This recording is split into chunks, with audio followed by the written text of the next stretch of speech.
Yes, and Okay. I don't know, have you actually interviewed Chuck in connection Not yet. with your Not yet. your No, effort? Well, no, that's I can on. show you a picture of Rod if you're interested. Now, Okay. if I'm wired up here, I may have to.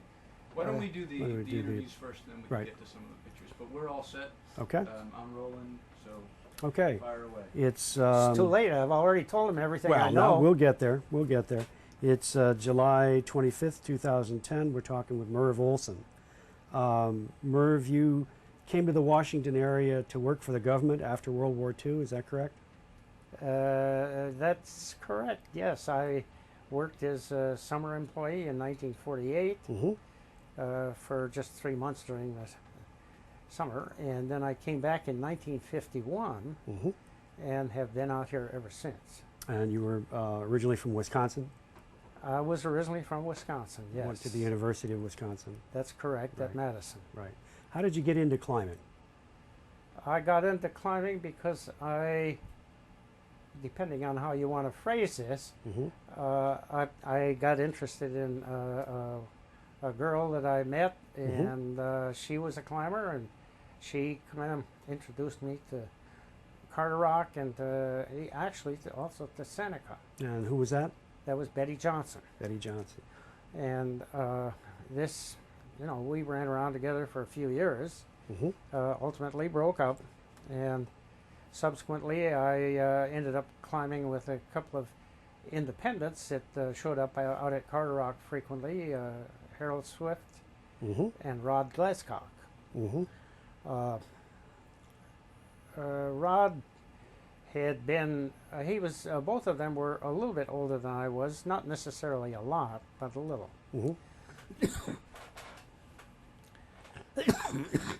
Excuse me. Harold got into climbing because he and one of his sons had come through the Tetons one summer, and they signed up to be led up, I think up the Grand Teton by one of the professional guides out there. And Harold was kind of turned on by this whole affair. When he came back out east, when he returned home, I should say, he kind of got interested in coming out to Carderock, and it ended up that he was out there after Betty and I sort of broke up, and so I was climbing with Harold and Rod for some time. At that time, the climbing group was just basically a climbing group. It was not an organization. To the extent there was an organization, it was simply because after usually Sunday morning climbs at Carderock, they would repair to Dewey's for a few beers. Now the Glen Echo Inn, I think it is. No. No? Oh, no, that's right. Tooheys was right. a separate tavern. It was closer to Carderock than where the Glen Echo Inn is. Tooheys ultimately, and they were receptive of the climbing group, and the climbing group, while they were a group of people, and this is the informal group. Right. They weren't really. I think they had sort of a minimal organizational structure. At some point, probably at Tooheys, they opted to elect somebody as chairman or president. I know Bob Adams was president, I think, for some period. He wasn't the only one. The various other people got it. But then, to the extent that there was any organization, the organization just thrived over beers at Tooheys. Right. Tooheys ultimately closed, and I don't honestly know quite why they closed, but they shut down. And the fact is that the climbing group, after climbing at Carderock, particularly in a hot summer day, were a kind of a grungy-looking group. Intellectually, they were not grungy because they were, for the most part, all very intelligent, and some of them very competent scientists or engineers or that kind of thing. As a matter of fact, Bob Adams, who was a mainstay in the group at that time, worked at the Naval Research Lab, which was the same place I ultimately ended up working for over 30 years. Mm-hmm. And I knew Bob a little at the lab, but not a lot because we worked in separate parts of the organization. And Naval Research Lab was a fairly big thing. large organization. Right. Located on the Potomac River right next to the sewage disposal plant, which gave it a little status now and then. It had its own odor occasionally. Right. Anyhow, as a group, this was the organization. At some point, somebody suggested that maybe they could affiliate somehow with the PATC, which somebody knew about. Mm-hmm. And so they did, and I really don't know if there was anything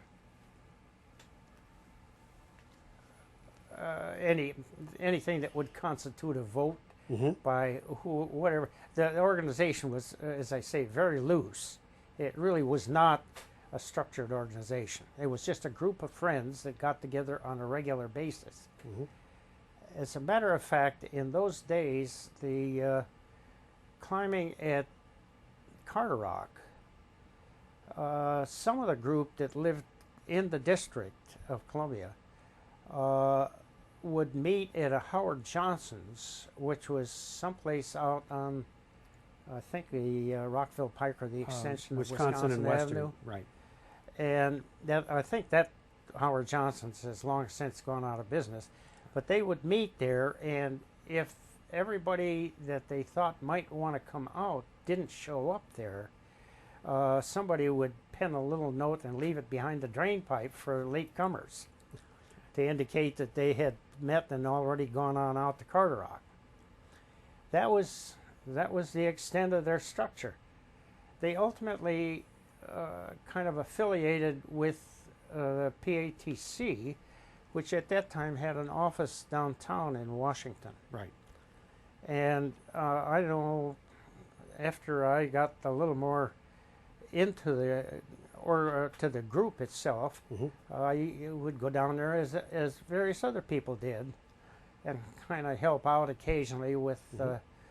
And we published a mimeographed thing that came out once a month or so called Uprope, which I'm told, I never met the Kahns, but I'm told it was started by the Kahns, Herb and Jan Kahn. It's my understanding, yeah. And I have a collection of Upropes here. But you never met them. I never met the Kahns. Some of the people in the climbing group, because at that time, purportedly, the Kahns were living out, I'm told, in a cave someplace out South in Dakota. one of the Midwestern states. Mm-hmm. You can, if you know where it was. It's near Jewel Cave in the Black Hills of South In the Dakota. Black Hills. Okay, that was the part I didn't really remember. I never went out there to meet them. Mm-hmm. I know some of the people in the group went out and visited with them out Mm-hmm. there. And there were people that I met that had been active with this very informal group long before I was. Sure. Including some from out of the area. The Worrells lived in Baltimore, I believe. Right. Yes. Blondie and excuse me, Blondie and Ed, Mm-hmm. and they used to come down. There's another little anecdote. After I became a little more familiar with climbing at Seneca, Mm-hmm. I was up at Seneca one time when the Worrells were there with their youngsters. Right. They had taken the youngsters up to the top of the South Peak of Seneca, and then wanted to bring them back down, but I don't remember how many kids they had. They had at least 2 and maybe more. Mm-hmm. In any event, they had gotten some of them back down, and they were going to go back along the Old Ladies Traverse. Mm-hmm. But they were staying behind, I guess, Blondie and Ed either with more kids or something. Right. In any event, I remember walking across the traverse, and I think they had rigged up a hand line. Okay. And that was the only safety. But at that time, I was comfortable enough with this kind of thing so that in spite of the fact that the very first incident on the Old Ladies Traverse had been a extremely traumatic event for me, Right. it didn't bother me anymore. Right. I was quite comfortable with Right. it. The first time on Stir it up. students that stir it up, I know. Yeah. Can we get you a glass of water or anything? That really doesn't. The problem is someplace down in the bronchi, and a glass of water will Trigger it. calm Yeah. your throat, but it doesn't Right. do the bronchi much Right. good, Doesn't do you any good. Yeah. Well, unless you're going to choke to death. Yeah. we're back. Okay. Your first time at Seneca, that was with Betty Johnson. Yes. And what did you do first? Which climb did you do? Well, she led Mm-hmm. the Old Ladies route, Mhm. and I was completely inexperienced as a climber.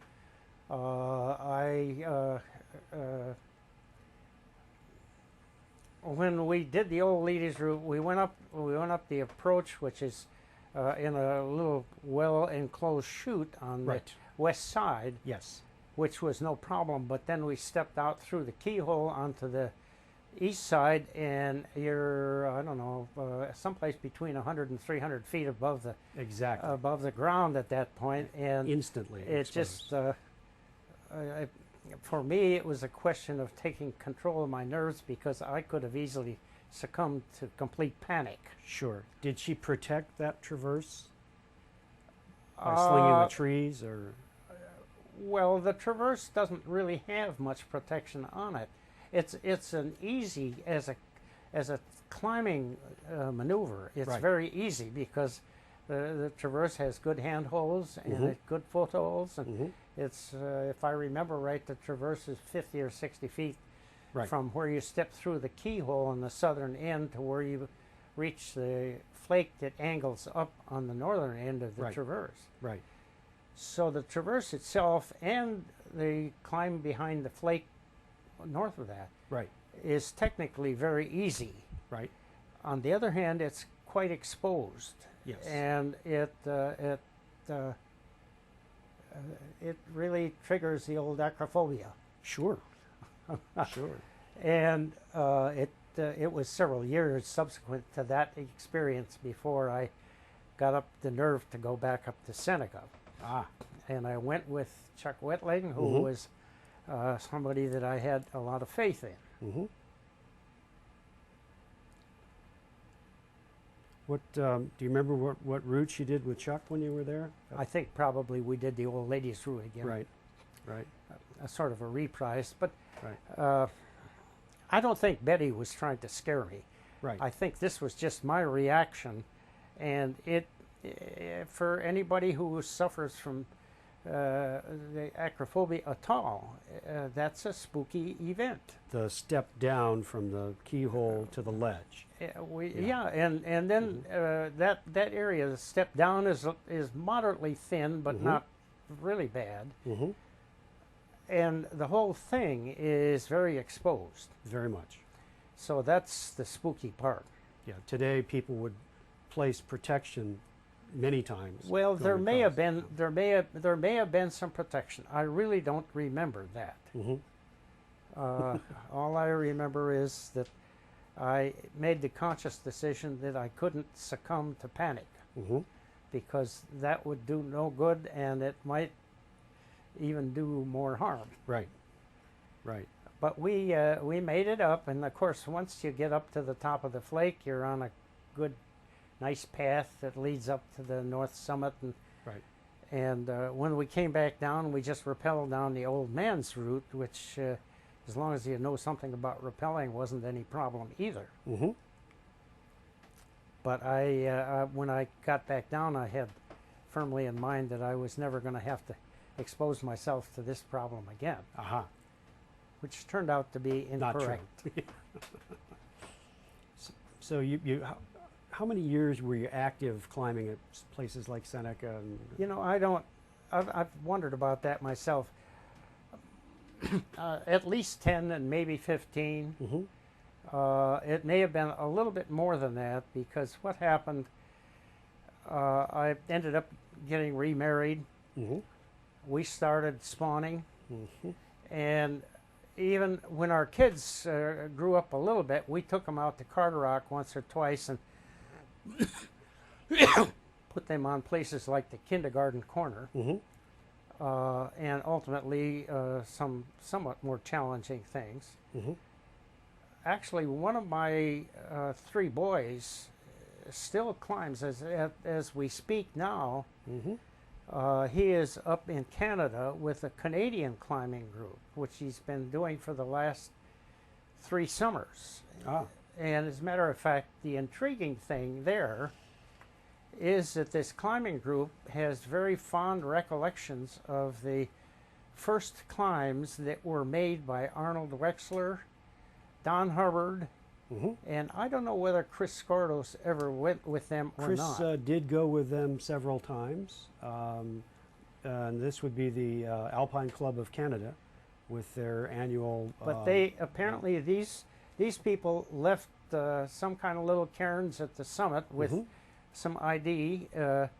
And so the Canadian climbing group, which are running this annual school up there, they run it for 3 or 4 weeks every summer. Yeah. And they were familiar with a lot of the stuff that that this group of Washington climbers had done. Arnold had over 50 first ascents just in the Canadian Rockies and the Coast Range.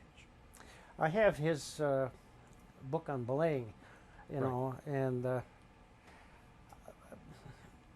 as I say, I knew him. I can't pretend that I was bosom buddies with him, because by the time I started climbing, he didn't come out to Carderock a lot, and I was pretty much of it took me a while before I started doing things that were a little more difficult, and even then I was never a top-notch climber.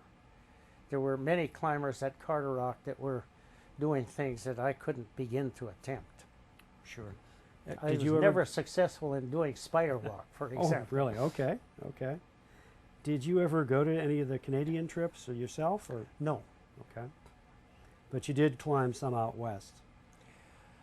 When I went out there, I was working out there, and on separate occasions I was there for fairly extended periods, like 2 or 3 months. Oh, okay. And some of the climbers from the local area in the meantime had moved out there to work. My goodness, I'm drawing a mental block on a guy whose name I don't usually forget. Oh, I do that all the time. He had a job at Alameda, and I was living in San Francisco, and the work that I was doing was at what was then the Naval Shipyard at Hunters Point. Hunters Point, okay. It has subsequently been relinquished by the Navy and turned over, I think, to San Francisco. Yes. But anyhow, we went out there as a group, and we had a instrumented trailer that we would tow out there and park out there while we were running tests that involved the shock facility that the Navy had set up at Hunters Point. In any event, while out there, I hooked up with a couple of the Washington area climbers. And I went with them once or twice, but again, I didn't do anything that would be noteworthy, or I just wasn't that good a technical climber. This was Yosemite? I went to Yosemite, and I went to some of their practice climbing areas too, as a matter of fact. Maybe I'll think of his name after some time. Indian Rock in Berkley. Does that ring a bell? That does ring a bell, yes. Right. Indian Rock, I think I was there. And you also climbed in the Tetons? I went to the Tetons with Harold Swift and one of his sons, David, and L. Klovdahl, as a matter of fact. And we left Washington and drove out to the Tetons in a 2-day drive. That's pretty fast. Well, my recollection is we had several drivers, and Mm-hmm. I think we drove my car, as a matter of fact, Mm-hmm. and ran out of gas someplace en route. Mm-hmm. There's a story behind that, but it has nothing to do with climbing. I'm sure. The gas tank in my car collapsed, and the gas gauge was not reading correctly Oh. because the vent on the gas tank got plugged, and I didn't know it, and it had a gas pump which sucked the vacuum on the gas tank, Sure. collapsed the gas tank enough so the gas gauge was showing a substantial amount of gas, and Right. there was none available for the engine's use. So we ran out. I think we had a little quart jug of white gas in our camping gear Right.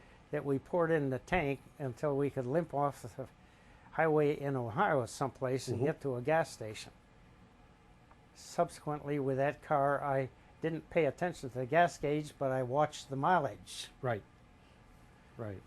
and made sure I filled up after a Mhm. respectable number of miles. How long were you in the Tetons? We were there about 2 weeks, Mm-hmm. and some of Harold's other family, he had another son who worked for National Geographic Service and traveled around the country with his family at that point. Mm-hmm.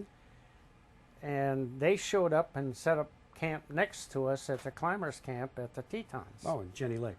And so there was a larger group, and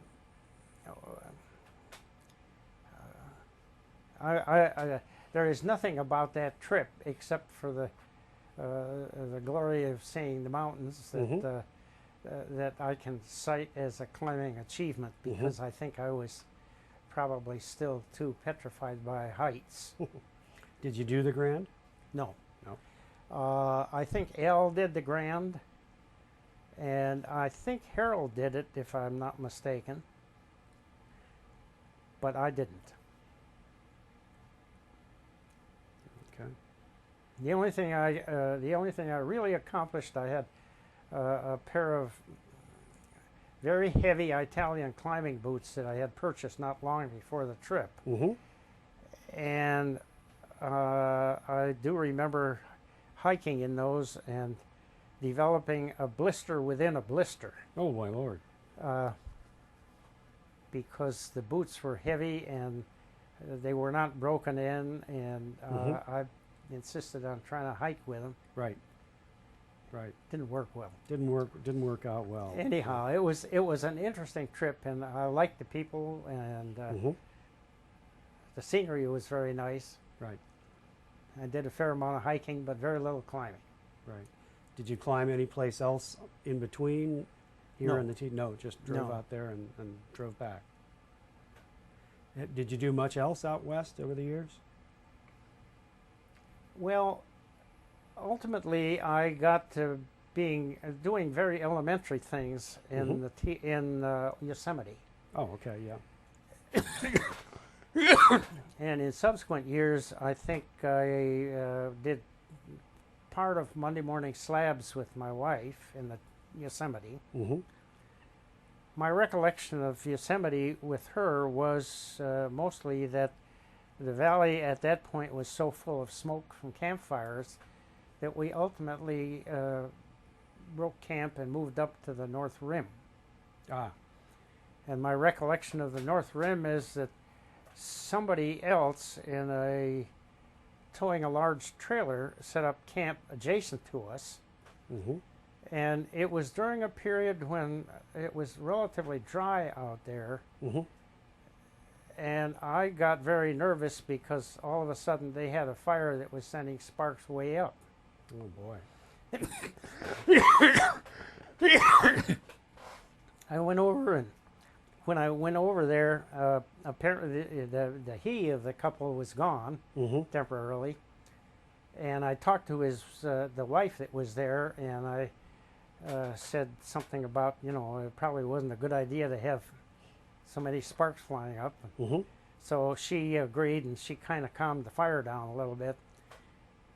I walked back to where I was, and a little while later, I look over and the fire was rebuilt and sending sparks way up again. Mhm. And I'm not a very confrontational guy, so I didn't. I did not go over and try and insist Right. on this. But fortunately, there wasn't any general conflagration that stemmed from their campfire. Right. Anyhow, that was a Yosemite experience. Back. That and driving down the west coast, and that time I had a, I think I had a Mercedes at that time. Really? That was unusual. It was not air conditioned, however, Oh, no. and it was hotter than blue blazes. I remember we got out of the car and went in a restaurant, and it felt very cool, and the thermometer in the restaurant read someplace above 90. Wow. So it was kind of like contemporary Washington, I guess. Global warming, huh? Maybe. Yeah. This doesn't have an awful lot to do with climbing, does it? No, but then it turns out that climbing has a lot to do with life, and that's what we end up talking Yeah. about. Well, there were a lot of nice people that climbed. And Right. I remember one of the guys was Joe Faint. Yes. He left the area and he moved out to, I think he was going to Stanford, if I remember right. Yeah, he was And I visited him out there at one point.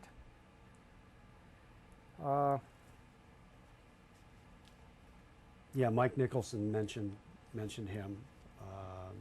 They had done Well, some I climbing remember. together. I remember Mike. Did Right. you have Yes. interviewed Mike? Yes, we interviewed Okay. Mike. Yeah. And Joe became quite a climber, a well-known well, climber. yeah, he was. Because as a matter of fact, I think when my wife and I were in Yosemite, Hmm. that I asked about him, and somebody said he was climbing something on the north side of the valley called Arrow. Ah, okay. That's my recollection. right. And we tried to see if we could spot anybody in that vicinity, and Hmm. unsuccessfully. Hmm. Uh, But yeah, he became. but there were several others. There was, I want to say Bob Evans, but Bob Evans is the name of a restaurant. too. But it's also a name of a person who was climbing. And Yes. if I remember right, at Carderock, I watched him in horror one time as he did something called the Green Bucket solo. Wow.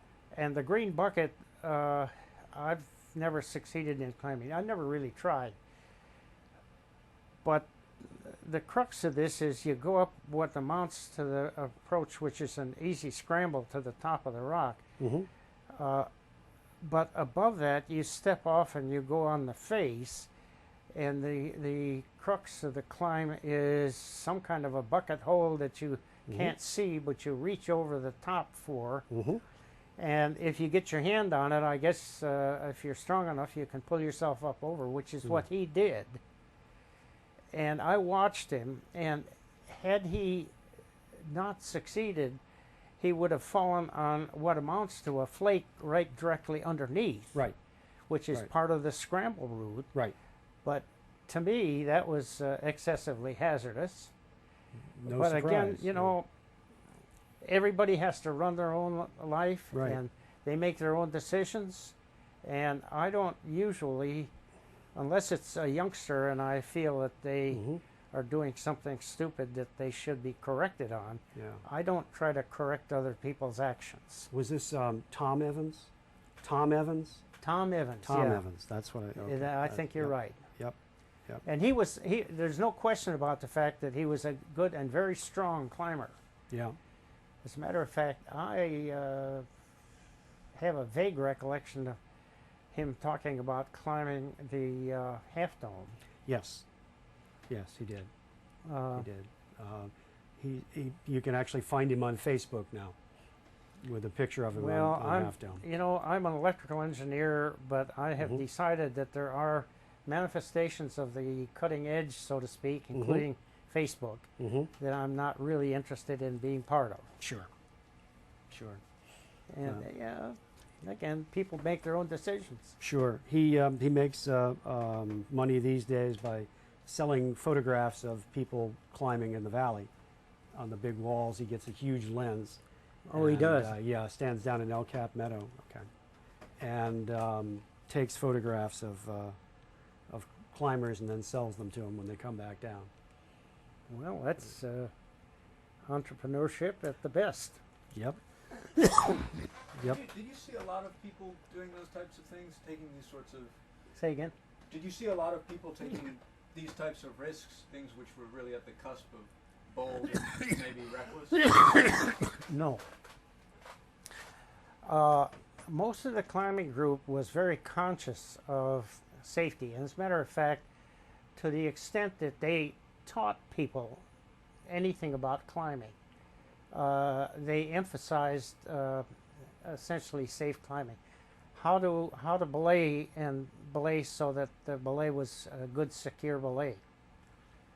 They used to have, and I think Arnold Wexler was part of the instigation of this, they had an Oscar out at Carderock that was rigged up from what was, I think, in recollection, was a big sycamore tree. And it's long since gone. Yeah. But they would tote out a little gasoline engine, and the Oscar was a concrete clump, which reportedly was 100 or 150 pounds. Right. And they would get the gasoline engine and haul the Oscar up with the engine so that they didn't have to work that hard to get it up. The belayer with a big leather belt on their the kidney area behind and above, they would be sitting on the ground and tied in. And they would hold the belay rope on the Oscar, and the Oscar was on a quick release hook so that it could be dropped, and they could control the amount of slack in the belay rope when it was dropped, and the person taking the dynamic belay lesson would then attempt to catch the Oscar. Right. And they would be protected by having leather gloves and having this big leather protective belt around their back. What, in all honesty, what always struck me with this is that you had no choice. The Arnold's dynamic belay was that you're supposed to not try to hold the rope so that the belayer is brought to a jerky stop quickly. Right. You let it slip a little. But with this setup, the belayer had no choice because there was little there was little the belayer could do. There was no other friction points on the rope. In a genuine lead climb, the belay rope is frequently running over rock or around points. Right. Or additional carabiners. There are friction points, and in principle, at least a belayer could just hold the rope solidly and not let it slip, because there's enough friction in the system. Right. So that between that and the belayer's capability at holding his end of the belay rope, he could, in principle anyhow, bring the falling leader to a quick stop. With the practice belay at Carderock, there was no additional friction. Right. Except for the belay rope running over a carabiner underneath the branch from which the whole thing was suspended. Okay.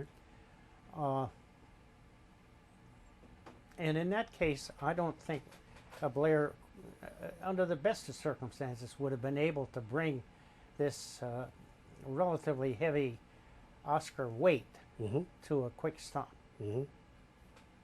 Just my opinion. Right.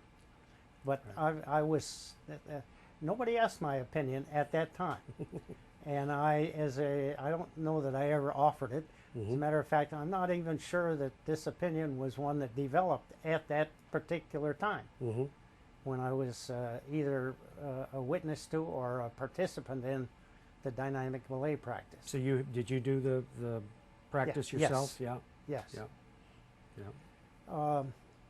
But you know, the climbing group did emphasize safety. They emphasized safe belaying practice. in particular, you never get your hand, once you accept the responsibility as a belayer, you never get your hand off the rope in such a way that you can break it. You have actually two hands on a rope most of the time, but the breaking hand had to be there all of the time. I think that this was an emphasis that was well placed. At Carderock, we didn't. We did not do pitons. Okay. I think even at that earlier times, most of the climbers at Carderock recognized that with the number of people that were coming out, that placing belays would end up very seriously fracturing whatever cracks you would otherwise try to place a piton in. So you could rig belays by going up to the top of the rock, scrambling up one way or another. They're very scramble routes, and tying off a pendant from a tree, which was the usual thing. At beginner's crack, as a matter of fact, the tree there was conveniently placed above the crack.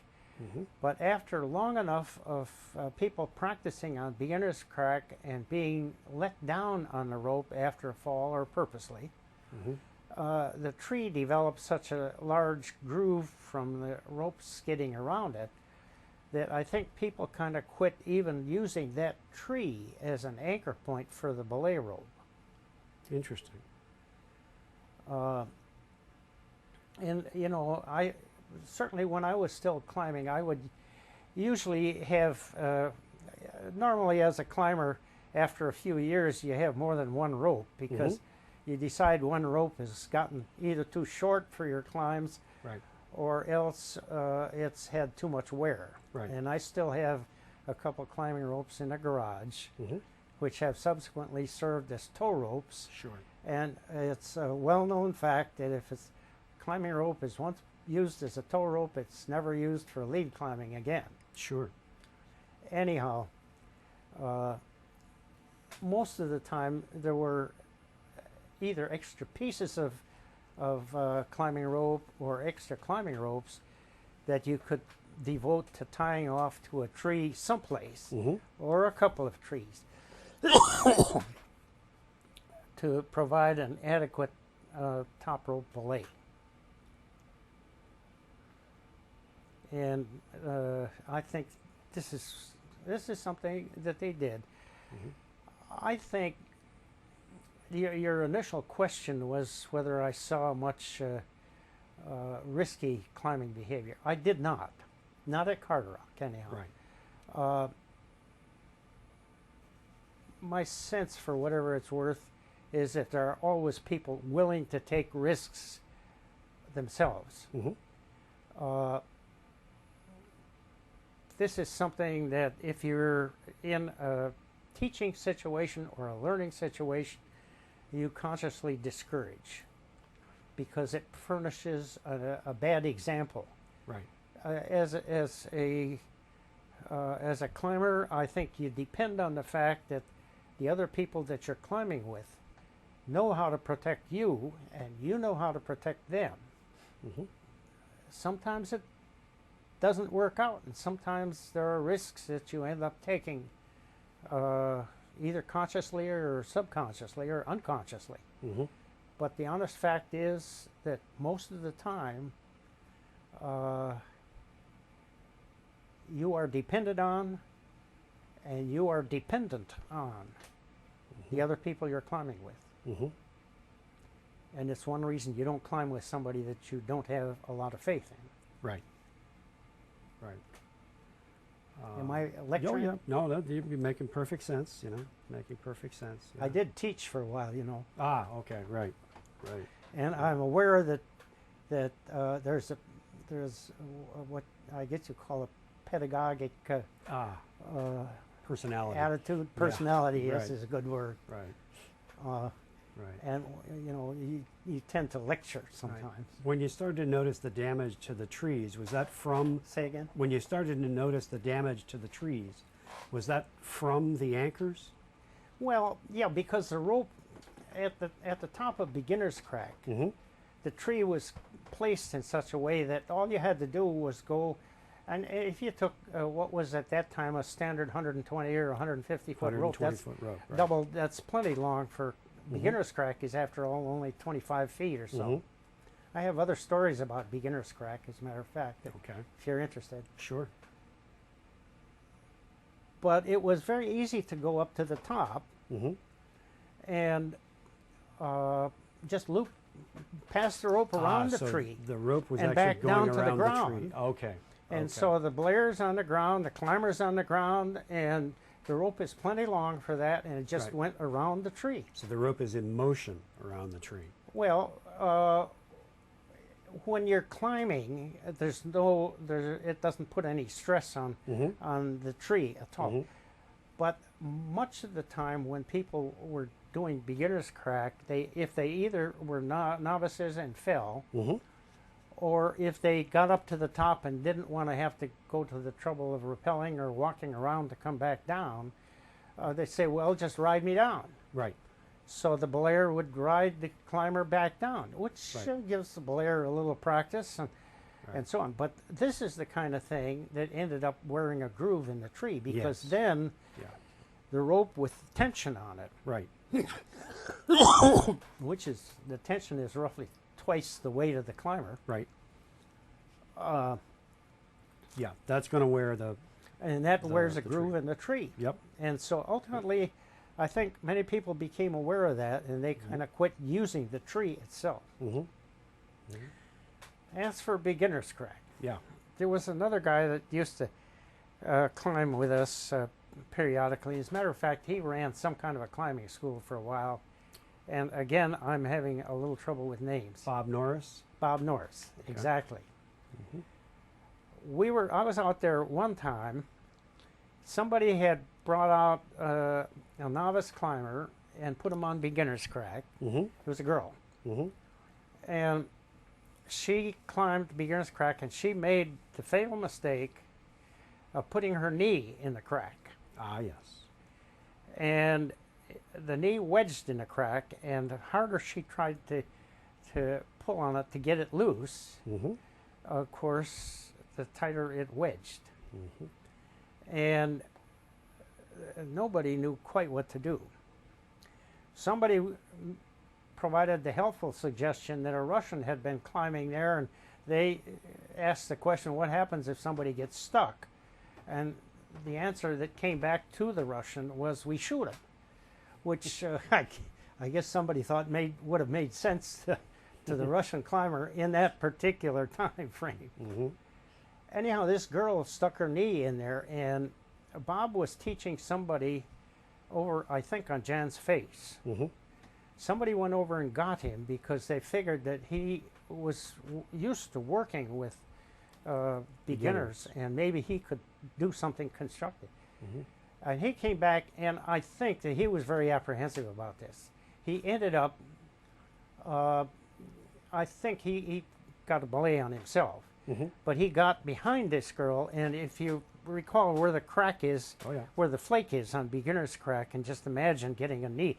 And after a while, the knee swells. Mm-hmm. So, you know, it's a bad situation.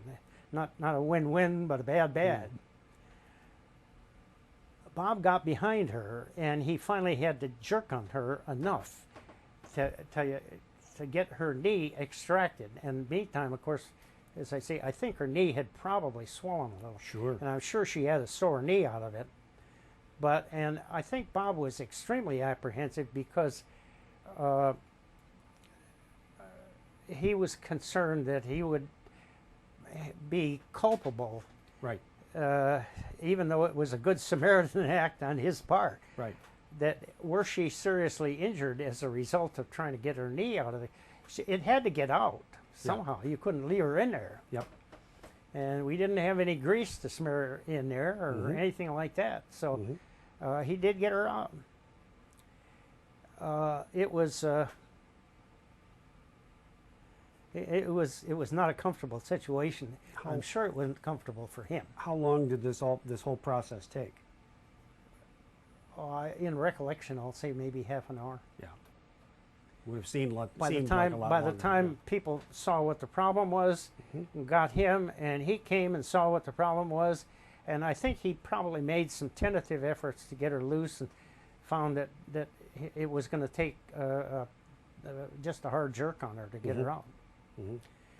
I have no idea who the girl was or who brought her out or anything at this point. It's been quite a few years ago. Sure. Sure. I don't know if Bob Norris is still around or if he's still alive. He's living in California. Is he living? Everybody's moved Right. out to California. Yeah. I don't like California. California doesn't have a belay, and it's going to slide off into the sea any day now. Yeah. And oddly enough, he lives near Tom Evans. I beg your pardon? He lives quite near Tom Evans. Does he really? Yeah. He was. These are all. Excuse me. These were all nice guys. Yeah. I didn't know Tom as well. I thought I knew Bob fairly well.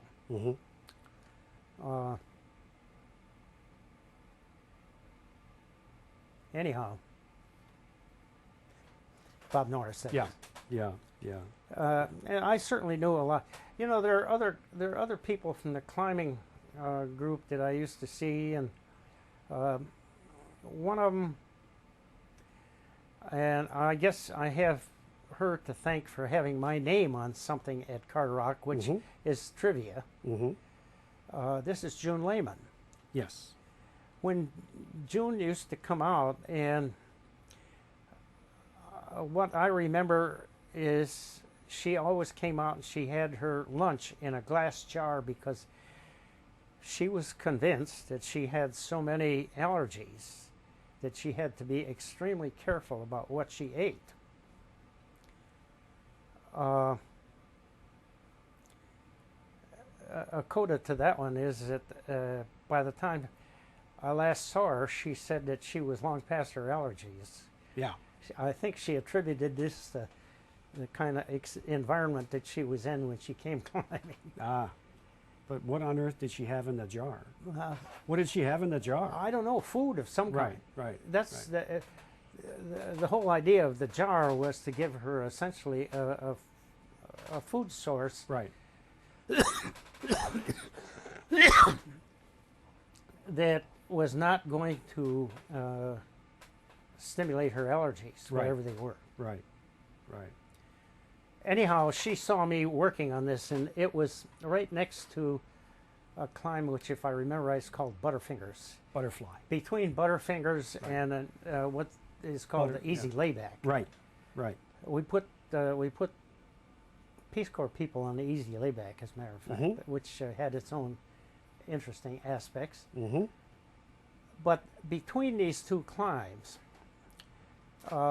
there's a thin little nubbin on the face, or used to be. It's probably worn off by now. Yep. And I was working on trying to use that to make a step up. One move. And June saw this, and my knee was going in the old sewing machine Right. technique, and as people, almost everybody at one time or another had this problem. If the muscles get stressed for long enough, after a while they begin to quiver. Right. And so June saw me struggling with this, and she ended up somehow. She was at that time active with PATC, and they put out some kind of a climbing guide, and so she referred to that as Merv's nerves. And it was one step, and that was the only thing that distinguished it. And even then, it was not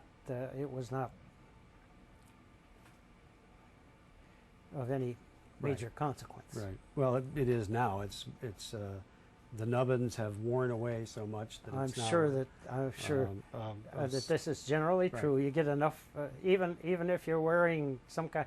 And at that time, we all climbed in clutter shoe. We didn't climb in the. I remember when the Royal Robbins shoe, so-called, first showed up at Carderock. But people have been climbing in sneakers for some time, and the sneakers in the Royal Robbins shoe were just about the same sort of thing if you had good tight sneakers. And the clutter shoe that most of us purchased and climbed in had shallow lugs on them. Right. But you'd buy those. I still have a couple pair upstairs. You'd buy those and I generally would wear them with as many layers of socks underneath as I could, so they were extremely tight on my feet. Mm-hmm. The shoe that I climbed in, the clutter shoes that I climbed in, I seldom hiked in because I didn't want the uppers on those were a relatively pliable leather. Right. Right. And I did not want to stretch them beyond what I needed to tighten them on my feet. Ah, interesting. So I didn't wear those to hike in. Because the uppers would stretch too much. Beg your pardon. Yeah, I didn't want to. I wanted to keep them so that I could get them. Right. And usually at the end I would wear a cotton sock, a thin cotton sock, and a relatively thin wool sock underneath the clutter shoe, and then I'd lace them up as tight as I could get them. Right. And the reason being, of course, the clutter shoe is distinguished because it has no welt, Right. so that you could use the edge of your foot on a thin hold. Right. Where did you get them? Probably from one of the Denver outfits. There used to be a couple of, Hollybar was one of them. Roy Hollybar, yeah. I don't know if Hollybar is still in business or not, I don't think so. but there were two of them, and most of the climbers had catalogs from them. Right. Right. Maybe Jerry Cunningham? Cunningham doesn't sound familiar. Jerry, Gerry. Gary, yeah. Yep. Yep. Yeah, Gary. Yeah. Right. Anyhow, I would buy mail order stuff from them, and when I was climbing, I used to practice climbing on shallow little moldings in the house where I could, but this is hard on the moldings in the house too. And I remember being out in California one time, and one of the guys I was working with at that time climbed a little van, somebody or other. And as a matter of fact, I went to Seneca with him one time. But the motel we had decorative bricks in one of their walls, and so I think he was climbing on their decorative bricks, and somebody from the motel didn't think that was a good idea. Oops. Anyhow, there were a lot of people. Yeah. Who else do you Actually, remember? Mike had wasn't it his girlfriend that was named Trudy? I'm not sure about that. Because the climb at Carderock, which I guess isn't climbed much anymore, because I think the dirt has been washed away by the river underneath it. It was a corner climb, and Yes. it's referred to as Trudy's Terror. Yes. That's still climbed. Is it? Yeah, it's a lot harder than it used to be. For much the same reason. She was somebody's girlfriend, or That's actually his wife, Trudy, I think. well, maybe it was a wife. Right. Girlfriends and wives are interchangeable sometimes. Yeah. Okay, so he's Trudy's terror, huh? Or at least she was. Yeah, it's Mike. still climbed. Mike, as I recall, did some climbs on that face just after you come around the corner from the swayback. Not swayback. There's a flake on Nubble Face on the right-hand corner of Nubble Face. It's a layback climb. Friction layback. Friction layback. And as you go around the corner, however, there's a big corner face in there. Mike did and Cripples. Cripples Delight. That's right, because he had a sore shoulder or something when he did it, as I recall. Right. Al mentioned that he belayed him. And Al Klovdahl? Yeah, and that he came up with the name and regretted it instantly. Felt bad about it, but the name stuck. Yeah, that was Cripples. Anyhow, it was one of the neat things about Carderock is, with a little imagination, you can climb almost any place. Some of the climbs are a little grungy, as a matter of fact. And you know, there are a lot of them that I was never successful. I tried to do them, but Sure. as I say, spider walk, I never was successful. I tried it several times. Mm-hmm. And I remember seeing Chris Skordos do that. Oh, He yeah. just kind of walked right up it. Yep. He actually led it with pitons a long time ago. I'm not sure where you'd put a piton in there. Well, yeah, My not much. recollection is that's a pretty smooth area Yeah, it is, and yeah, it where is spider now. walk is. Yeah, yeah. Do you remember anything about any of the other climbs at Carderock? Well, as a generalization, Double Face I always enjoyed Mm-hmm. because it was so generous with footholds and handholds Mm-hmm. that you could go almost any place on it and find a route that, and you know, over the years I've climbed pretty much all over Sure. Double Face. Sure. And the frictional layback, of course, was Mm-hmm. one end of it, and the other end was a climb called Golden Staircase. Right. I remember being on Golden, part of, I'm not sure because I'm not sure what anybody else thinks the Golden Staircase There is. are 3 different versions depending But on who you talk there's to. a face Right. which is very thin, Mm-hmm. and I climbed that, and I remember getting sewing machine on that one because I was standing on one tiny little nubbin for a long time before I could figure out how to move from it. And in the meantime, the stress in my leg was getting severe, and the leg was quivering like mad. And why it stayed on, I don't know. Mm-hmm. I had an overhead belay, so it wasn't Right. that. But the other thing is, if you go a little bit around the corner, there were some flakes that you could use. And I remember climbing there one time, and I put my hand behind a flake and pulled, and the flake came loose, Uh-huh. and I fell, Mm-hmm. and the flake hit me in the hip. And at that time, there was a couple climbing, and I'm not sure if they were married then or married subsequently. He was a doctor. His name was Pete Hackett. Hmm. And I climbed with the two of them. As a matter of fact, I think my wife and I may have climbed with him up at Little Stony Man. Oh, interesting. But anyhow, he came over and he wanted to know if I had been hurt, and I did have a pretty good bruise on my left hip where the rock hit. Right. But I said no, because I wasn't otherwise, you know, I hadn't done any serious damage. Mm-hmm. Your ego always gets hurt when you fall. But on the other hand, I fell enough times so that my ego got accustomed to it. Okay. Yeah. Did you go to Little Stony Man very often? Not a lot, but a little. The thing I remember doing with them was some kind of a keyhole climb that's up there. Mm-hmm. Have you been there? Yes. Do you remember there's it's a narrow slot that Yes. goes up, Yes. and I think Pete tried to lead it and was unsuccessful, if I remember right. And I think I led it and was able to lead it. Mm-hmm.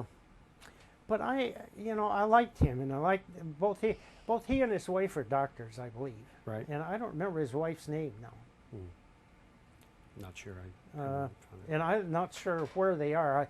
I think they left the area, but where they went, I don't really know. Right. Right. Because Little Stony Man is enjoying something of a revival. Is it really? Yeah. Yeah. Well, the club used to go there, and you know, I got to the point where I was going occasionally with the club, and I went to a number of the places that they have gone out of town. Mm-hmm. I think there were some of the places I never got to. I never really climbed at Harper's Ferry, Right. and Some you of the know, club folks. Harper's was where they put the club went up, and I still have a bulletin which talks about the effort that the club made to erase the old Menon sign. Ah. It's where the train track comes out of a tunnel, and above that, on the face up there, Menon had somehow Mm-hmm. got somebody up there to paint a big sign advertising Menon's shaving Right. cream. And subsequently, somebody got a group from the PATC climbing group, Right. including Bob and Chris Buckingham, and Chris is another name. Chris Buckingham. Yeah, Hmm. there's more stories about him, but some of them should not get into anything. Ah. He had some unfortunate instances. But anyhow, When would this have been? What time frame? You know what years he was active? well, I tell you, I think that that issue of the PCC bulletin is upstairs in my bedroom. We can I take a got look. books up there too, Yeah. and I could check on it That's if okay. you're interested. We'll check later. But they had some kind of deal to. Well, what they Remove- did is they went up and rigged up ropes from the top, Mm-hmm. and they let people down on these ropes, and they were all had safety belays on them, as I recall too. Mhm. They weren't climbing, but they let them down on essentially a bosun's chair kind of thing, Right. and they operated with paintbrushes and some kind of I don't know what they had. The article probably talks about this, but it's been several years since I've even reread Right. it. Right. But they used something to try and erase the men in the advertisement from Mhm. the big face. And it's on a big face. Oh yeah, right above the train tracks. Yeah, right above the river, near where the train comes out of a tunnel. Right. Right. I never climbed up there. And there's some of the other places they went to, but I went to Bull Run and went up to Little Stony Man on occasion. Old Rag at all? I never climbed at Old Rag. I hiked at Old Rag. Sure. I hiked up it once or twice, and my wife has gone up a couple times. She went up several times when I didn't go. Right. But I never climbed there. Okay. Did you kind of drift away from climbing when you had your family?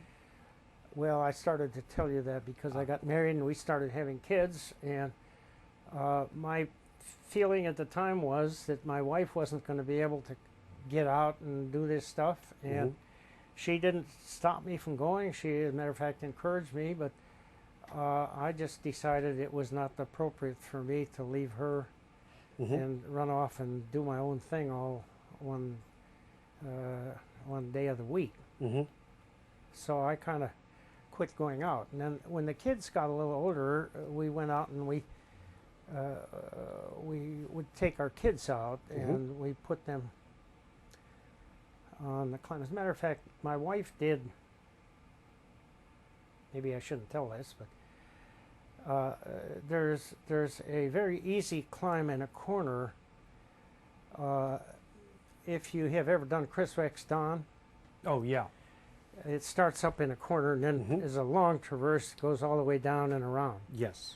Well, that easy corner is, Right. is essentially, for anybody that has any climbing talent at all, it's a scramble corner. Right. Exactly. And when my wife was almost ready to give birth to our first child, we put a belay on her and she climbed that corner.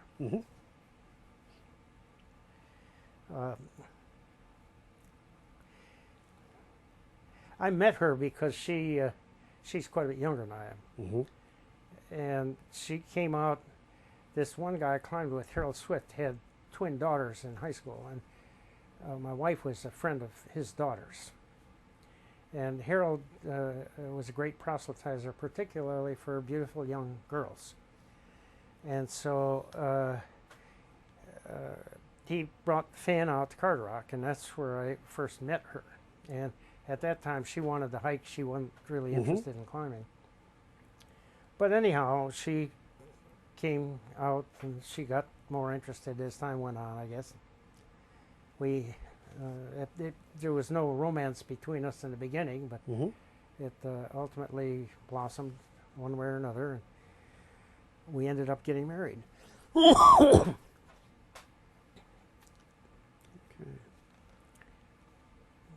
and she, in the first years of our marriage,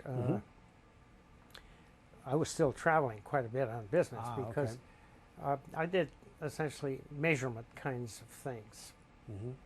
And I would sometimes be off for any place from a few days to several weeks or occasionally a few months. And if I was going to be gone very long, she insisted on coming along with me.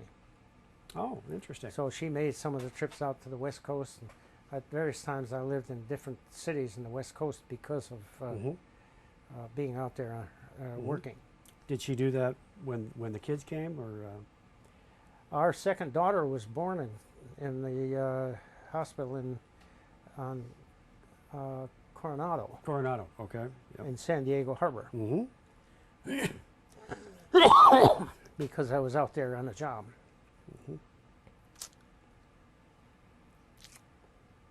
And our third child, I was out in California on a job, and I'd made arrangements to get back before she was due, but the child came 2 weeks early, and I missed it. Oh, you must have been in trouble about that. And the fourth one, I was here for it. Okay.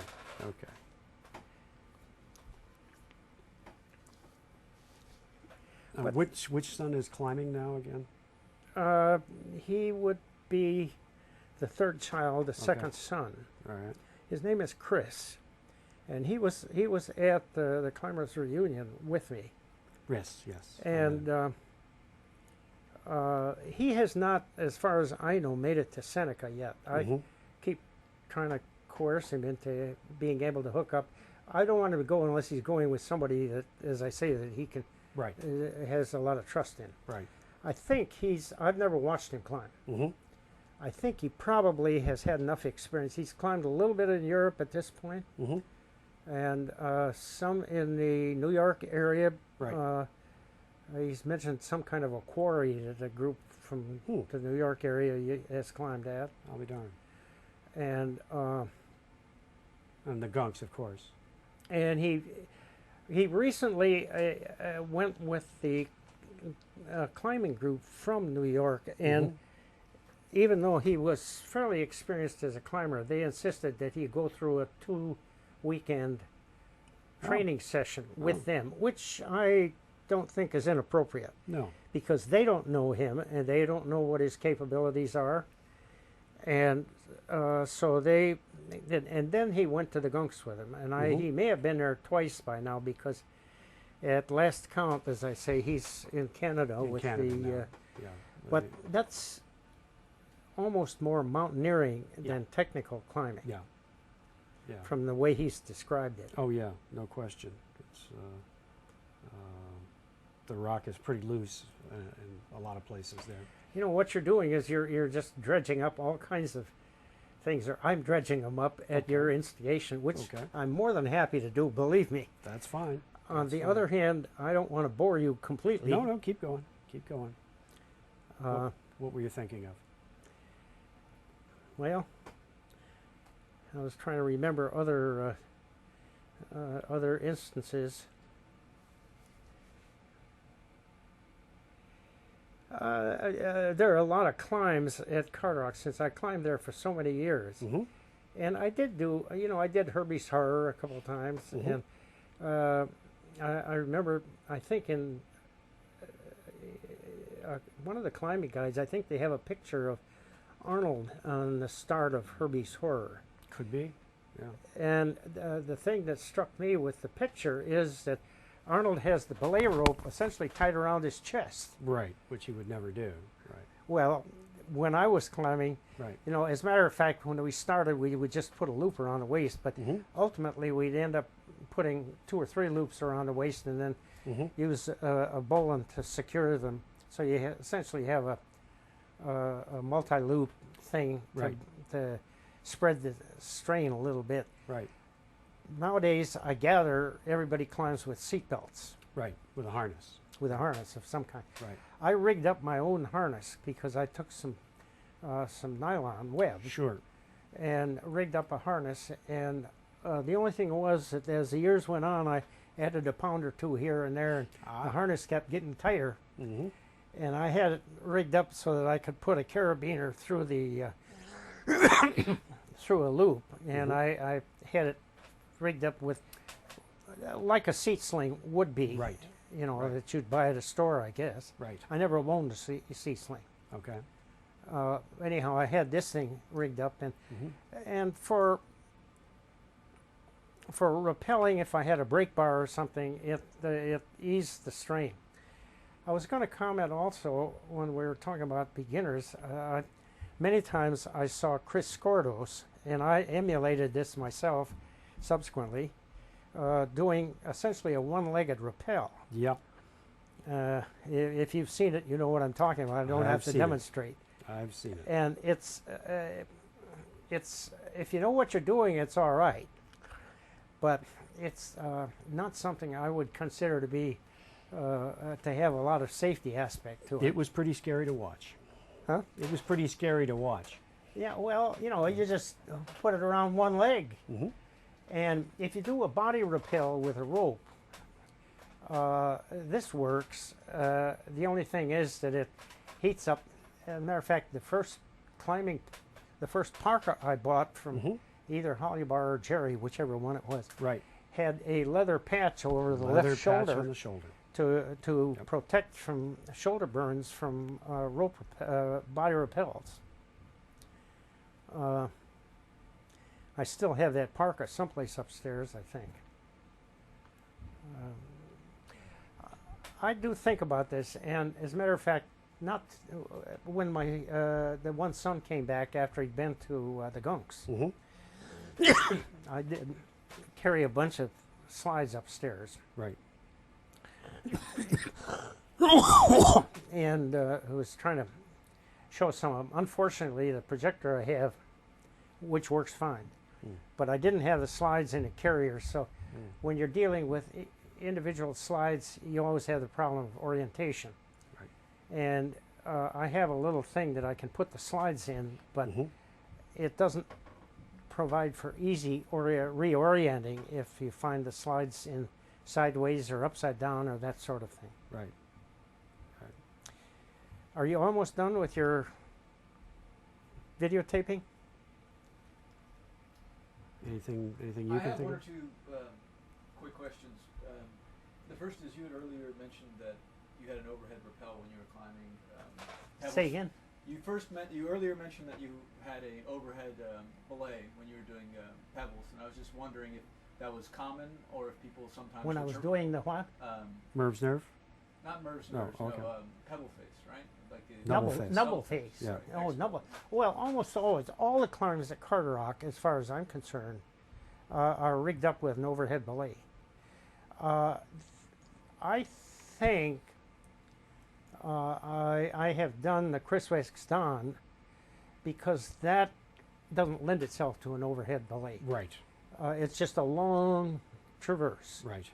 And so we sort of led that, and I'm sure I did that with Harold Swift at one point, and I don't know, it's not a really very exciting climb when you come right down to it. Actually, there's a climb called the AAA, which was Arnold's Arduous Ascent. Yep.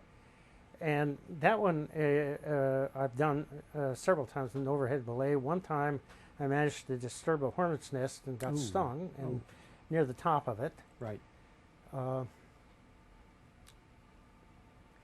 And I have an allergy to stinging insects, or did have. I went through several years of desensitization. I don't know if I'm still desensitized or not.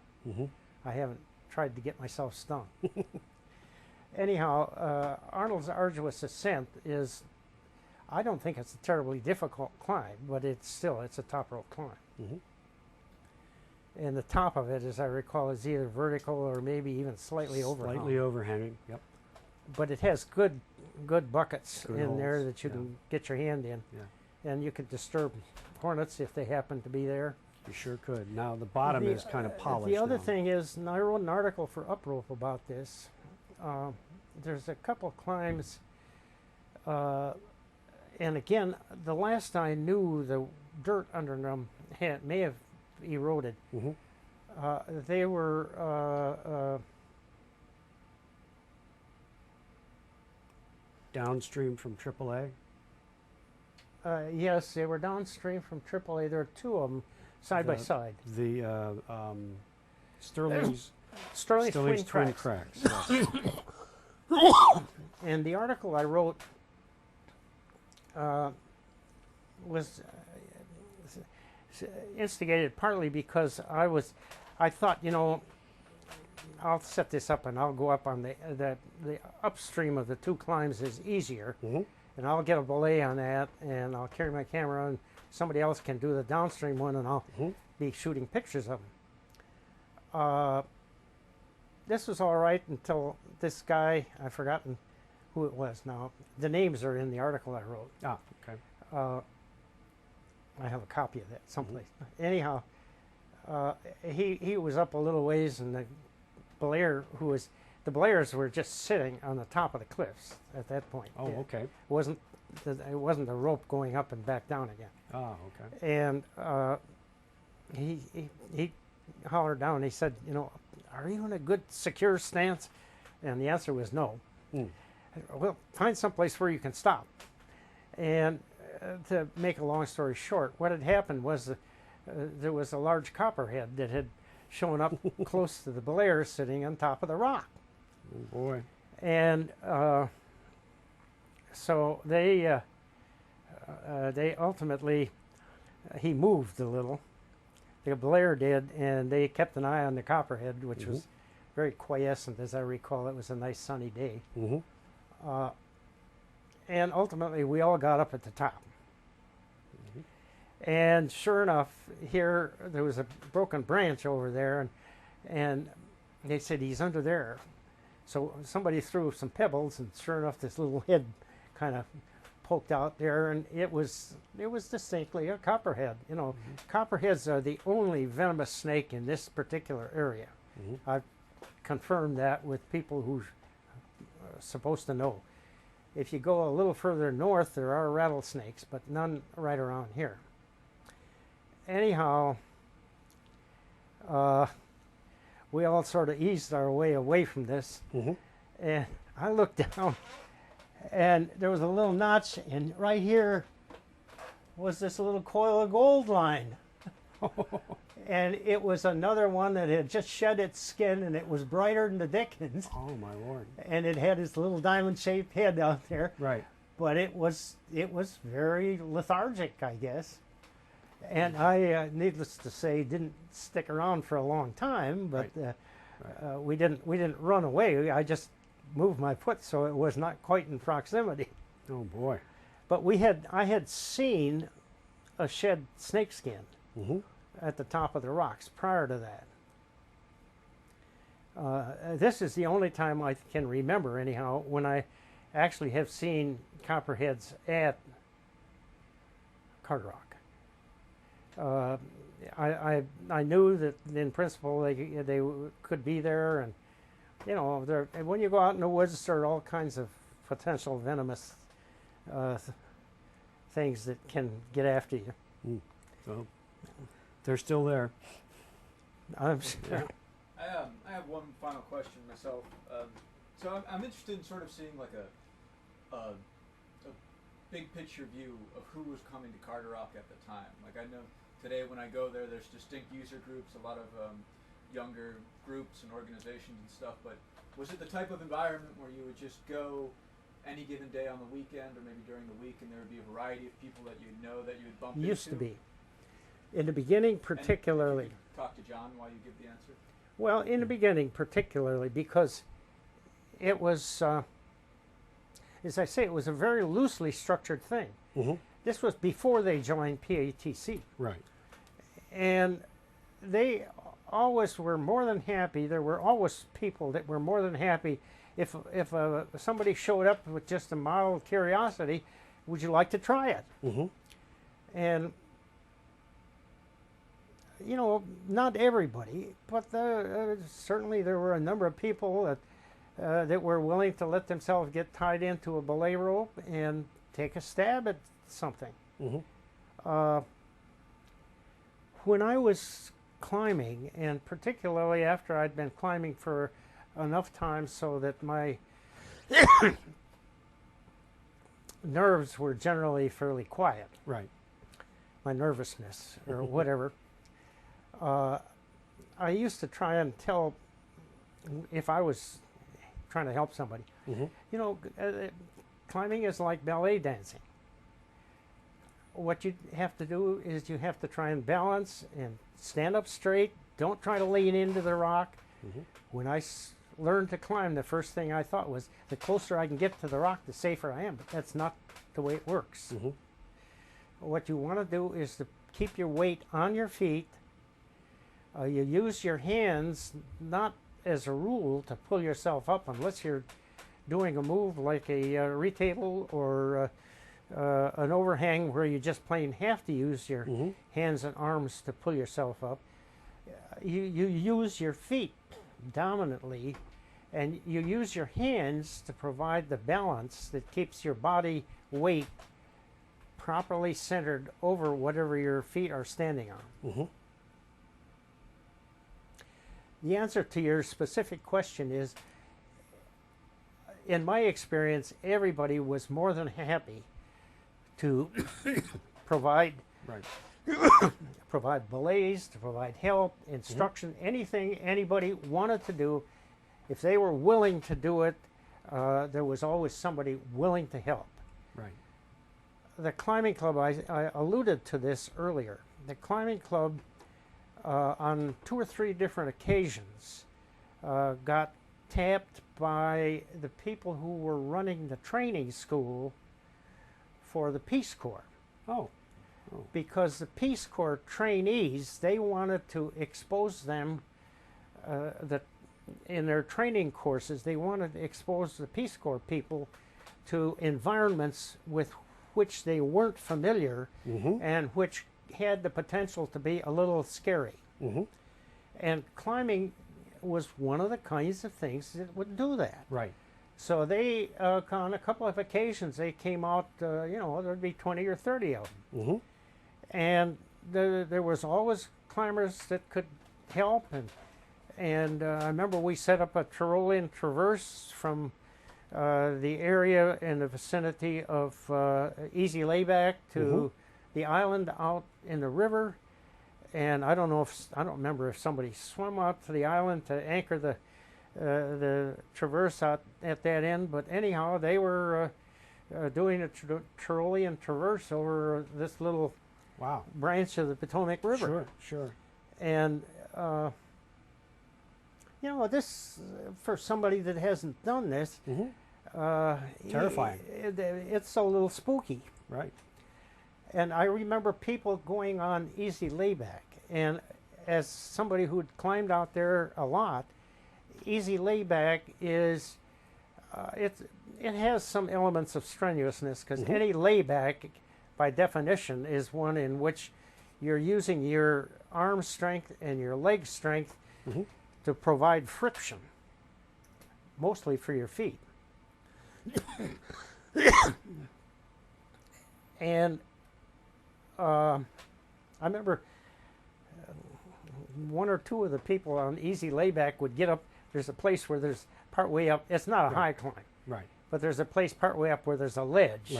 Sure. And that's above the layback part. Right. The rest of it's basically a little balance climbing to the top. Right. They get up to the ledge and and freeze. You know, because it was just, and this is exactly the sense I had when I first went to Seneca, that I couldn't afford to freeze, because if I did that, I would not be able to get down. And this is the kind of thing, and I don't know how much these people profited from it. I hope that they did, as a matter of fact, and I think the climbing group was doing their best, not specifically to try and scare them, but to give them an experience that they didn't otherwise have under their belt. Right. Outside their comfort zone, as they say.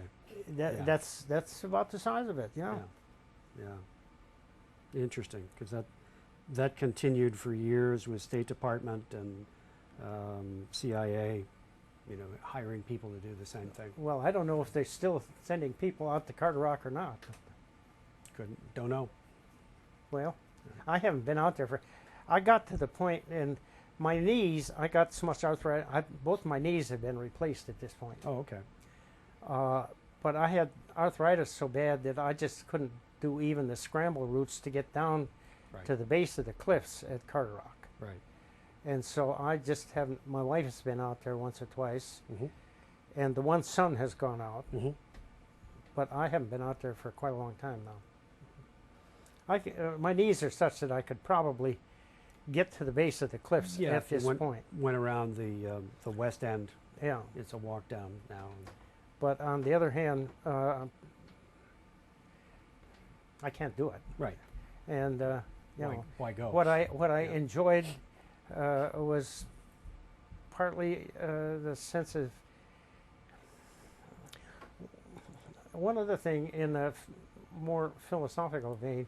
Climbing, the kind of climbing I did anyhow, has always struck me as being advantageous in the sense that it's not a competitive sport. Right. Now, I realize that people have, in some cases, made it into a competitive sport. But the kind of climbing we did at that time was not competitive. You could get as much pleasure out of seeing somebody else do something for the first time as doing something for the first time yourself. Even if the level of effort and skill required is quite different. The fact is that if there's a competition, it's a competition against yourself. Here's what I was able to do before, and here's what I can do today, or what I'm going to try and do today. And trying was the major part of it. Anyhow, I considered this to be one of the really nice aspects about being part of the climbing group. Right. It seemed to make you a better person? Well, I don't know whether it made me a better person or not, to be perfectly honest. But it gave me a sense of satisfaction when I was able to do something today that I hadn't been able to do last week. Right. And that kind of thing. Right. And you don't get that very much. And it's not a selfish satisfaction, but it is a self-satisfaction.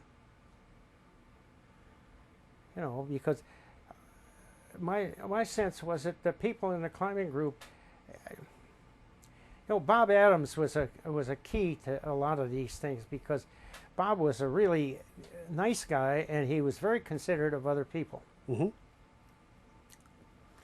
One of the things at the climbers reunion, when I was talking to Bobby, and I remembered and he remembered an incident at one of the,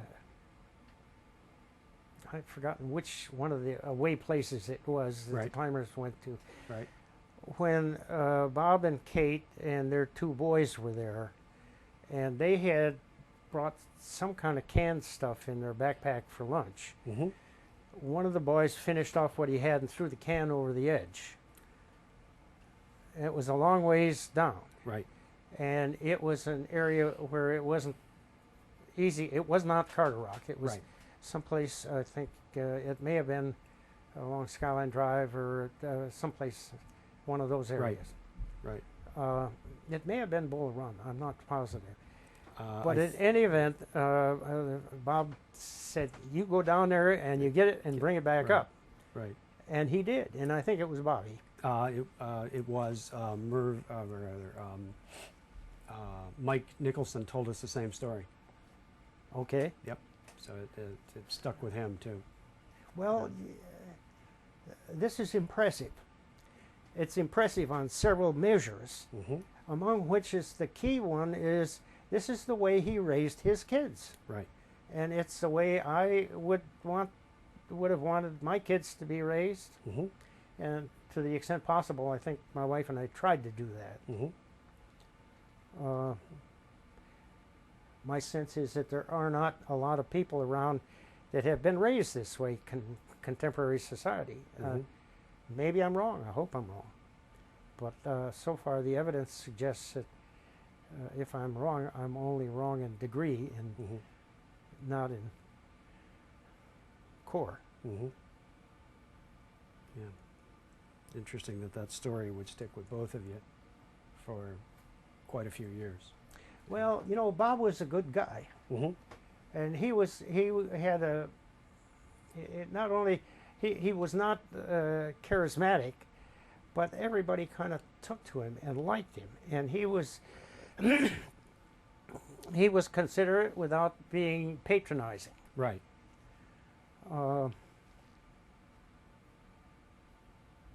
I think this is, in my view, this is an important thing. Right. And I know, you know, one of the terrible things that happened to Bob was when he had the back operation, Right.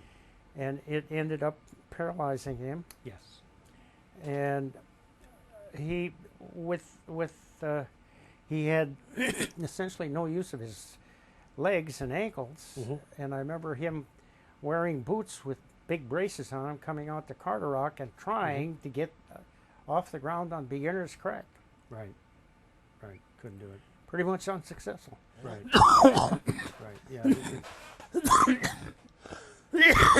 And I know he's died. Yeah. I don't really know much. I know he moved to Baltimore. Right. And actually, I went with Bob, and there were other people, and we went to a meeting with National Park Service one time in an effort to keep them from putting constraints on what people could do at Carderock. Oh, really? Because their concern was, you know, in the good old CYA technique, you know, we have to protect ourselves. We'll put up fences at the top of the cliffs. And I think we, at least they never put the fences up. So Right. I have to assume that either we or somebody else got to them enough so that they left it available for the people that came out climbing. And, you know, a lot of different people came out. Yeah. I have a picture upstairs that a Washington Post reporter took one time. My wife and I, and we had our daughter with us, who was a toddler at that time. Right. And I was just fiddling around on beginner's face, and my wife was belaying, and this guy wandered down there with his camera, and he took our picture. And it ended up being printed in the Post. And my father-in-law, my wife's father, got so excited about this that somehow he was an attorney, and he pulled his own set of strings and got a copy of the print. Ah, okay, good. So we had, and you know, my wife is standing there at the bottom of beginner's crack, and I'm just, because I used to just, this was exercise and fun, and I just like double face. Beginner's crack has a lot of in the area of the face, Right. where you can just kind of wander around. Yep. And 3 or 4 different climbs all close together. Right. yeah, and you just, and that's all I was doing at that time. So he got me on the rock, and my wife with the belay around her butt, and our daughter holding on to her leg. Quite a picture. I have another question in regards to Seneca. You mentioned that Carderock was very much a place where there was a lot of people. Beginners were very welcome to climb. When you went out to Seneca, was that somewhere that you would see fewer climbers and maybe more committed climbers? When I went to Seneca, I either went with somebody that I knew. Usually, you know, Seneca is far enough away. It's a 200-mile trip from here. And you didn't do this in a day trip. It was usually when I went to Seneca, I stayed overnight. Sure. Infrequently, I think I may have stayed in one of the motels, but usually I carried along a tent and a sleeping bag, and Right. either slept in the pavilion or set the tent up outside the pavilion.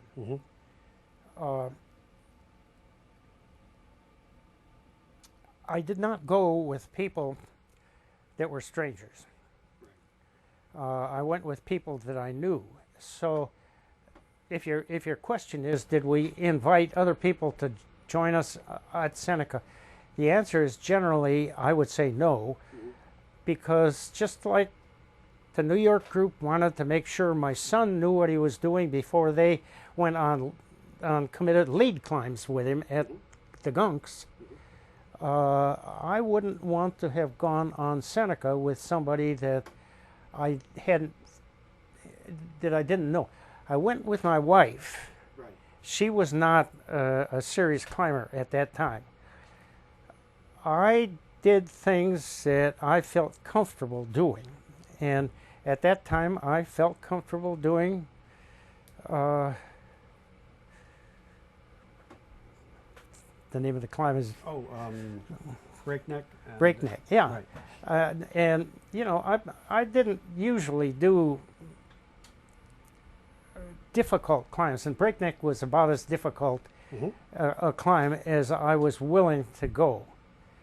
And she was belaying me, but I was not uncomfortable on that. Right. We also did the south end of Seneca, and we did other climbs up there. Lower skyline.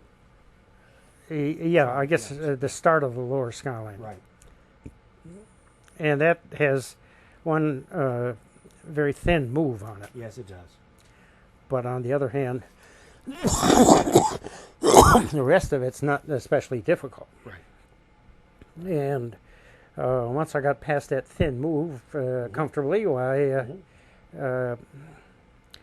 I've thought of it afterwards, and there were just the two of us, and there weren't other climbers out there. I don't know if that particular weekend when we did that, we went with Harold and Elizabeth Swift. And they may have been up there part of the time at Seneca, but we weren't climbing with them. Elizabeth, Harold's wife, didn't climb, but Harold did. Harold was a very competitive guy, and climbing was something for him that was more competitive.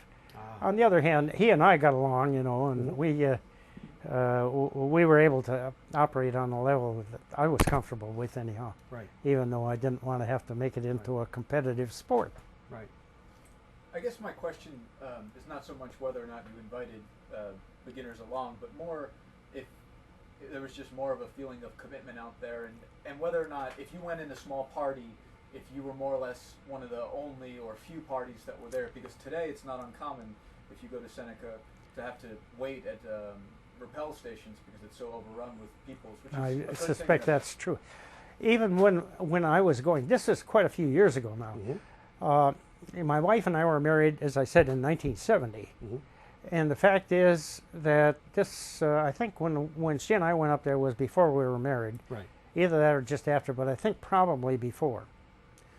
There weren't that many people. Not very many. And this is why I feel a little guilty, because I feel I had some responsibility for the fact that the government took over Seneca. And I just don't like the idea of the government taking over this kind of thing. For me, the enjoyment had partly to do with the fact that it was a freedom kind of thing. I'll say a free will kind of thing. If I went because I wanted to go, and I was comfortable with the people I went with. And how do you feel partially responsible for the government takeover of Seneca? Because I let somebody from the government borrow the set of slides I had of Seneca. At that time, Seneca was certainly the government trained their climbing troops there during World War II. Right. So it wasn't that nobody in the government knew about Seneca, but it was not overrun by government functionaries and bureaucrats. The Forest My sense Service is now it's overrun. Well, the Forest Service didn't own it at that point. Well, whoever, I don't know who owns it. I guess they have bought out some of the locals, and I don't know. Does the government one way or another own the pavilion area, or is that? No, that's still owned by the Yoakum family, and Okay, the and they had southern- motel down the road. Right, and the southern pillar is still owned by a local family. That's, you know, across the road, the southern pillar across from the south end at Seneca. I never have climbed on Right. that thing. Have you climbed it? Yes, that's still owned by a local family. Is it really? Yeah, but Okay. the rock itself, the north and south peak, is part of the national forest. Okay. Well, you see, I do indeed value the function that government performs. So I don't count myself as an anarchist. However, I want them to stay off my back. And it's in the nature of government to take over more and more. And I think that's bad for the country. I think it's bad for individuals and so on. So, you know, this has nothing again to do with climbing, except insofar as I was not pleased when I found out that he had turned Seneca into a park. Fortunately, the gunks, as far as I know, are still privately owned. Yes, they are. And It's the trust, the Shawangunk I, Trust. of course, the fact is that that Stony Man and much of Harper's Ferry, I recognize, are under one way or under the control of some kind of government function. National Park Service. Yeah. And you know, the fact is that the people who work for the National Park Service are trying to do a good job. Mm-hmm. However, their definition of a good job that they're trying to do and my definition of what I would like to see them do Mm-hmm. are not the same thing. Mm-hmm. Okay. What, and I don't know if I can make it more explicit than that Oh, without. No, I think you're I am not an anarchist. I Mhm. do not believe that we can dispense with government. Mhm. I would be more than happy, however, to have government downsized to by about 92%. Okay, I think that's it for me. Okay. Do you have anything else, John? No, I think we're good. Okay, so we just have to do something called room tone. So if everyone could be quiet for 15 seconds. So, Mhm. 1 second. Okay, begin room tone.